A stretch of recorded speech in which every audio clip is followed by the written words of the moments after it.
Anong sinasayaw yung patay? Kasi dati merong popper kung tawagin, di ba? Tapos, Ano? popper kung tawagin. Yung mga popper na yon, may mga grupo-grupo sila. Sino-sino mga naglibing apartment, popper. Tapos, kung halimbawa, may mga tanggap na mga sarili nilang, kumbaga may mga may-ari ng nicho. Mga, kontra-kontrata. One time yung asawa ko po, napasama siya sa Popper Boys.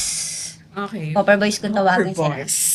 Ngayon, Ganda pagka ng sa banding. Popper Boys po kasi, mga naglilibing po sila ng scientific. Yung mga tuyo-tuyo na patay na galing po sa ospital na Yung hindi mga- na po kiniklaim. Oo, yung mga Yes. cadaver, ganun. Yep. Pag yun po inililibing sa isang kahoy na mga nakasalansan pong patay, tinatapon lang doon ng mga puninarya. Sabi, itatayo lang po nila.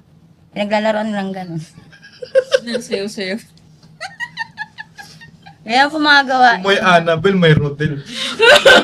Si Rodel. Si Rodel. Taga Fairview rin yun.